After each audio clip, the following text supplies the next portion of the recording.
محمد Saqib education department M add.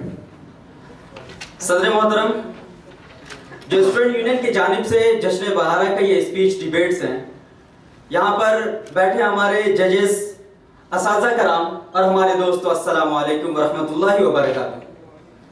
آج ہمارا جو موضوع ہے وہ آزاد یونیورسٹی کے آزاد کے جو ویژن تھے اس کے بارے میں ہم بات کریں گے.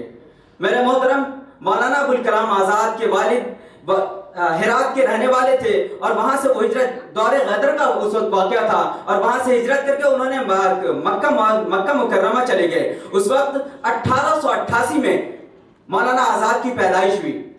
مولانا آزاد کے والد کا پنڈی کا جب ہڈی ٹوٹ گئی تو وہاں کے جو ڈاکٹر تھے انہوں نے کہا تھا کہ آپ کا علاج کلکتہ کی سرزمین پر ہو سکتا ہے. وہاں سے ہجرت کر کے 1890 میں کلکتہ چلے آئے. ان کے والد اتنے مشہور تھے کہ ان کے مرید کہیں ہندوستان کے اندر تھے، وہاں اس کے بعد ایران کے اندر تھے، عراق اور شام اور مصر کے اندر تھے. ان کے مرید یہاں پر روک لیے. وہ اس لیے نہیں آئے تھے کہ ہم یہاں رہ لیں گے، وہ یہاں آئے تھے اپنے ہڈی ٹھیک کروانے کے لیے، لیکن پھر بھی ان کی محبتوں کی وجہ سے وہ یہاں رہ لیے.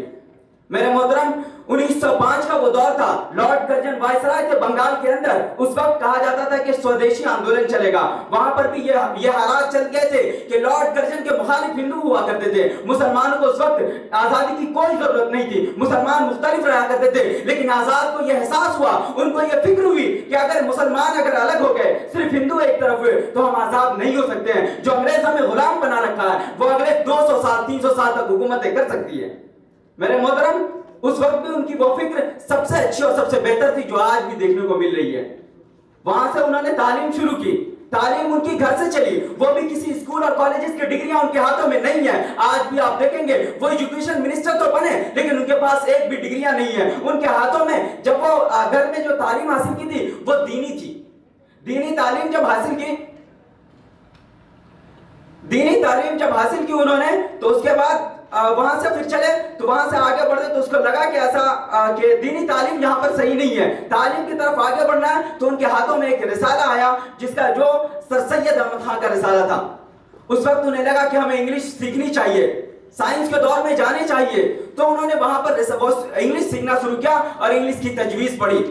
وہاں سے انہوں نے ایجوکیشن کو بڑھاتے ہوئے آگے بڑھے تو ہم دور پہ آتے ہیں کہ 1940 رامپور کا ادھیویشن کی صدارت کر رہے تھے. وہاں پہ کہا گیا تھا، وہاں پہ مولانا ابوالکلام آزاد نے ایک بات کہی تھی کہ جس طریقے سے ہندوؤں کا یہ ہندوستان اور اس کی مذہب ہے، اسی طریقے سے اسلام کا بھی، مسلمانوں کا بھی یہ مذہب ہے جو ہزاروں سال سے یہاں رہ رہی ہے. اور ابھی بھی دور وہ ہے کہ ہندوؤں کہتے ہیں کہ مسلمانوں تم یہاں سے چلے جاؤ، تمہارا ہندوستان نہیں ہے. تو آزاد کا 1940 کی صدارت کا وہ ادھیویشن جب وہ کہتے کہ یہ ہندوستان تمہارا کتنا ہے اتنا ہمارا بھی ہے، تو یہ بات صحیح ثابت ہوتی ہے. اور آج ہم آزاد کی طرح کھڑے ہو کر کے کہہ سکتے ہیں کہ یہ ہندوستان ہمارا ہے. ہزاروں سال سے ہم یہاں رہ رہے ہیں اور ہزاروں سال تک ہم رہتے رہیں گے جب تک یہ ہندوستان ہے.